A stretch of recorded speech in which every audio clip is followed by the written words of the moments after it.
Okay, I'm back with my Generation 2 Glock 19 here, and you can see how the inside of it is kind of smoothed, kind of rounded, and that seems to be what they did with the Generation 4 Glocks, and that's what I'm noticing with my Generation 4 Glock 23. It's pretty rounded versus how they kind of, I guess beveled the interior of the Generation 3 Glocks.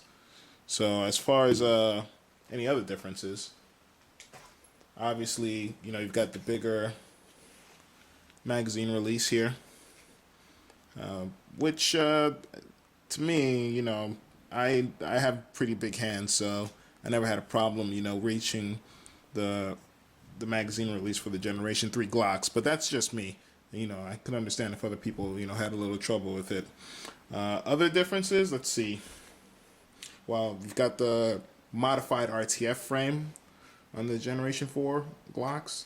So it's I also have a Generation 3 RTF2. Obviously, I had the video about Glock 21 RTF2 if you guys check that out.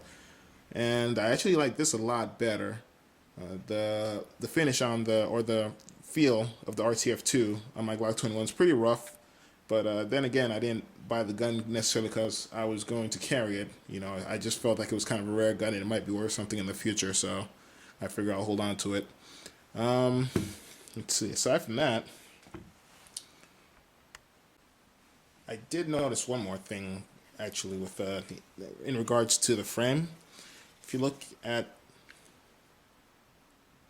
the guns over here, there's like a little dimple that they put onto the trigger portion of, whatever this thing is called anyway, but they put like a little dimple there, and they don't have that on the Generation 3 Glocks. I don't know why they did that, but somebody suggested that it was to keep the extractor from, or I'm sorry, the ejector from striking the back plate on the frame of on the slide of the Glock. I'm sorry, because if you notice on some of your Gen 3s, after a while you start to get a little wear towards the interior portion of the plate over here. So maybe that's why they did that, because I noticed it doesn't really strike. When it doesn't strike it when you put the frame back onto the slide of the Generation 4 Glock. But I also noticed that it makes it a little harder to put that slide back onto the frame of the Generation 4, so that's something else also to consider. Let's see. Any other differences? You know what? I think that's about all I got, actually. I don't think I've noticed any other differences aside from that. I did notice the strength on the spring on the Generation 4 Glock is a little stronger than what it would be on the Generation 3 Glock, and I don't know if that's to help dampen recoil, because it would make sense if that was the case. But I also know that some of the people with the 9mm Generation 4 Glocks were actually having a little trouble with these springs. So that's also something to consider, I guess. But in any case, let me go ahead and put the guns back together.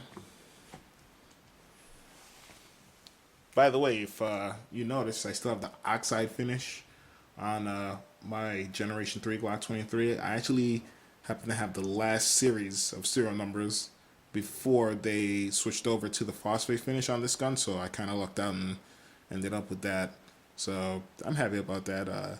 I'm still a little iffy with the new phosphate finishes. I always liked it when my barrel showed a little wear. To me, it gave my Glocks a little character, so I always liked it. I'll say the getting used to the phosphate finish is going to still take a little time for me, but I'm sure, eventually I'll grow to accept it. But anyway, let me start putting these back together.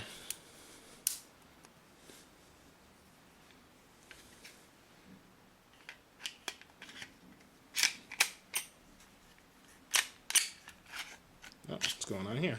Oh, okay, my spring wasn't on completely. There we go. Put that down. Go ahead and put the spring back into the Gen 4 Glock. Yeah, you always want to make sure your spring is seated properly. so that the gun doesn't manufacture, or I'm sorry, the gun doesn't, you know, go haywire on you, or, you know, anything like that. But anyway, these are my two Glocks. I hope you guys enjoyed the video. In case you're wondering, I put some grip tape on my Generation 4. And obviously, this doesn't really require any right now. Although the grip tape does still give a tackier feel to the gun. Modifications to the gun, all I've done to them is put night sights. Everything else is stock. I always like putting the night sights on my Glocks, not because I intend on shooting at night, but because I like the 3-dot system versus the stock sights that the Glock provides for their handguns. But in any case, I think that's my video. I wanted to put something up, not only to show off my new guns, but also you guys have been pestering me to put something else out. So, you know, here's something interim in the meantime until I, you know, come up with another bright idea for another video.